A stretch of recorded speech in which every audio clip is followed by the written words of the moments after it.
할렐루야. 하나님께서 우리를 사랑하십니다. 오늘도 우리 가운데 함께 하시고 우리를 지켜주시고 인도하신 그 하나님을 찬양합니다. 오늘부터 해서 우리가 함께 신약 통독을 하면서 말씀을 또 새롭게 나누려고 합니다. 구약 통독을 끝내고 이제 새롭게 신약 통독을 주일을 빼고 76일간 이제 새벽마다 함께 합니다. 오늘은 마태복음 1장에서 4장까지 우리가 함께 읽었습니다. 이 말씀을 통해서 우리의 삶이 더욱더 변화되어지고 주님과 동행하는 삶으로 하나님께 영광 돌리는 귀한 은혜의 삶을 살아가기를 바랍니다. 마태복음 1장에서 4장까지 말씀을 보겠습니다. 마태복음 1장에 보면 예수 그리스도의 계보에 대해서 나오고 있습니다. 예수님께서 다윗의 자손으로서 이 땅에 오셨다는 것, 바로 우리를 구원하시기 위해서 이 땅에 오셨습니다. 동정녀 마리아를 통해서 이제 성령으로 잉태하셨고 오직 우리를 사랑하시기 때문에 우리의 모든 죄를 사하시기 위해서 신성과 인성을 겸비하신 우리 예수님께서 이 땅에 오셨습니다. 그 예수님을 오늘도 바라보면서 예수님과 동행하는 삶을 살아가기를 바랍니다. 늘 주님을 의지하고 주님을 바라보고 주님 앞에 나갈 때마다 우리의 삶은 더욱더 풍성해질 수 있습니다. 하나님의 은혜가 바로 예수 그리스도를 통해서 우리에게 임함을 우리는 분명히 알아야 됩니다. 1장 23절에 보면 보라 처녀가 잉태하여 아들을 낳을 것이요 그의 이름은 임마누엘이라 하리라 라고 말씀하고 있습니다. 이사야 7장 14절의 예언의 말씀처럼 바로 임마누엘의 하나님께서 이 땅에 오셨습니다. 우리와 함께 하시는 하나님, 그 하나님이 오늘도 우리를 인도하실 것을 여러분 함께 믿음으로 선포하면서 나갑시다. 우리 혼자서 살아가는 것이 아닙니다. 힘들어하고 눌려하고 애쓰하는 것이 아니라 이제는 주님과 동행하면 우리는 새로운 힘을 얻게 되어집니다. 주님과 동행하면 우리는 날마다 새로운 능력이 나타납니다. 주님과 동행하면 우리의 삶이 더욱더 풍성해질 수 있습니다. 예수 그리스도의 그 놀라운 은혜가 바로 말씀을 우리가 읽고 말씀을 행할 때 날마다 우리의 삶 가운데 새롭게 일어나는 것을 우리는 고백하면서 매일매일 기쁨과 감사로 하나님께 나아가야 되겠습니다. 오늘 2장에 보면 계속해서 구약의 선지자들을 통해서 예언했던 그 말씀들, 예수님께서 어떻게 오셨다는 것을 또한 이야기하고 있습니다. 2장 6절에 보면 유다 땅의 베들레헴아 너는 유다 고을 중에서 가장 작지 아니하도다. 내게서 한 다스리는 자가 나와서 내 백성 이스라엘의 목자가 되리라 라고 말씀합니다. 바로 미가서 5장 2절 말씀이었고 또한 2장 15절의 말씀 보면 애굽으로부터 내 아들을 불렀다 함을 이루리라. 호세아 11장 1절 말씀 라마에서 슬퍼하며 크게 통곡하는 소리가 들리니 라헬이 그 자식을 위하여 애곡하는 것이라. 그가 자식이 없으므로 위로받기를 거절하였도다. 예레미야 31장 15절 말씀을 18절에서 말씀하고 있습니다. 또한 23절에 보면 나세렛 사람이라 칭하리라 하심을 이루려 함이라. 이사야 11장 1절 말씀 또한 3장 3절에 보면 광야에 외치는 자의 소리가 있어 이르되 너희는 주의 길을 준비하라. 그가 오실 길을 곧게 하라. 이사야 40장 3절 말씀. 이렇게 계속해서 구약의 선지자들을 통해서 예수님이 어떻게 이 땅에 오셨고 어떻게 태어났고 어떻게 살아가는지를 분명하게 말씀하고 있습니다. 우리 예수님은 분명히 오셨습니다. 역사 가운데 오셨습니다. AD와 BC의 분기점이 어떻게 됩니까? AD는 라틴어로 아노 도미니, 주님의 시대입니다. BC, 비포 크라이스트, 예수님 이전을 갖다가 BC라고 하잖아요. 바로 우리는 2020년 바로 주후 20년 AD 20년 바로 현재를 갖다가 우리가 주님과 함께 살아가고 있음을 우리는 고백하면서 나아갈 수 있어야 됩니다. 매일매일 주님을 바라보면서 주님과 동행하면서 주님과 함께하면서 살아가는 인생, 바로 그것을 우리 주님께서 또한 우리에게 말씀하고 있습니다.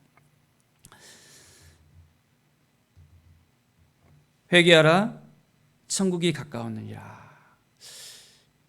바로 우리는 날마다 회개를 선포하면서 나아갈 수 있어야 됩니다. 매일매일 우리의 삶은 주님의 뜻 가운데, 주님의 사랑 가운데 나갈 수 있는 사람이 되어야 됩니다. 세례 요한이 말합니다. 나는 너희로 회개하기 위하여 물로 세례를 베풀거니와 내 뒤에 오시는 이는 나보다 능력이 많으시니 나는 그의 신을 들기도 감당하지 못하겠노라. 그는 성령과 불로 너희에게 세례를 베푸실 것이요. 3장 11절에 말씀하고 있습니다. 그렇습니다. 불과 성령으로 이제 우리에게 세례를 베푸시는 우리 주님을 오늘 이 새벽에 여러분 만나기를 원합니다. 우리의 심령이 이제는 예수 그리스도를 말미암아 녹아져야 됩니다. 주님과 함께하기 위해서는 우리의 의지로 할 수가 없습니다. 우리의 생각대로 할 수가 없습니다. 오직 성령께서 우리에게 주시는 그 마음을 붙잡고 오늘도 우리가 살아가야 됩니다. 그럴 때 놀라운 능력이 우리 가운데 이 마음을 우리는 분명히 알 수 있습니다. 사랑하는 여러분, 오늘 이 새벽에 우리의 마음이 녹아지길 원합니다. 성령으로 우리의 마음이 새로워지길 원합니다. 고백하는 심령이 되길 원합니다. 그럴 때 매일매일 성령께서 우리를 이끌어 주실 것입니다. 매일매일 우리의 삶을 인도해 주실 것입니다. 하루하루가 정말 기쁨과 감사가 넘쳐날 것입니다. 아버지의 마음을 품고 나간다는 것 쉽지 않습니다. 매일매일 우리는 어둠과의 싸움을 살아가고 있습니다. 사단이 우리에게 찾아와서 우리에게 날마다 시험을 겁니다. 우는 사자처럼 삼킬자를 찬다고 했지 않습니까? 우리는 깨어 있어야 됩니다. 매일매일 깨어 있어야만 우리는 승리할 수 있습니다. 예수 그리스도의 이름의 능력으로 승리를 선포하고 나갈 수 있습니다. 예수 그리스도의 사랑으로 우리는 날마다 승리를 우리는 가질 수 있습니다. 정말 우리 주님을 신뢰하십니까? 정말 주님을 바라보면서 오늘도 살아가기를 원합니까? 하나님께서 분명하게 우리와 함께 하시겠다고 임마누엘의 하나님께서 약속하십니다. 주께 가까이 나아갈 때 우리에게 복이 있습니다. 주께 나아갈 때 우리에게 피난처가 있음을 우리는 알게 됩니다. 주님이 우리와 동행하실 때 우리의 삶은 더욱더 기대가 되어집니다. 오늘 하루가 더욱더 기대가 되어지는 귀한 날이 되길 바랍니다. 4장의 말씀을 보면 예수님께서 성령께 이끌려 이제 마귀에게 시험을 받으러 광야로 가는 모습을 우리는 볼 수 있습니다. 예수님께서 세 가지의 시험을 받습니다. 자, 첫 번째 시험이 어떻게 되죠? 시험한 자가 예수께 나와 이르되 내가 만일 하나님의 아들이거든 명하여 이 돌들로 떡덩이가 되게 하라. 뭘 시험했습니까? 돌이 떡이 되게 하라. 왜 이런 시험을 했죠? 그것은 예수님께서 40일간 금식을 하셨잖아요. 며칠간이요? 40일간. 그러니까 얼마나 배가 고프겠어요. 얼마나 그 주여서 우리가 하루만 굶어도 먹고 싶은 마음이 생기잖아요. 그런데 3일 열흘이 아니라 보름이 아니라 40일간 금식을 하셨어요. 그러니까 얼마나 주이셨겠습니까? 그게 바로 돌을 딱 갖다 두면서 이제 네가 하나님의 아들 맞잖아. 그러면 이걸 가지고 한번 떡덩이가 한번 되게 해봐라 이야기합니다. 예수님께서 그걸 그대로 했다면 어떻게 됐을까요? 이제는 사단이 이끄는 대로, 사단이 생각하는 대로 끌려다닐 수밖에 없습니다. 우리가 그렇습니다. 우리에게 딱 가장 원하는 것을 가지고 와서 이거 줄게 한번 해봐라 하면 어떻게 돼요? 사단에게 끌려가는 것입니다. 자, 4장 4절 말씀 한번 볼까요? 사람이 떡으로만 살 것이 아니요 하나님의 입으로 나오는 모든 말씀으로 살 것이니라 라고 우리는 이 말씀을 가지고 이제는 주님의 말씀을 가지고 뭘로 산다고요?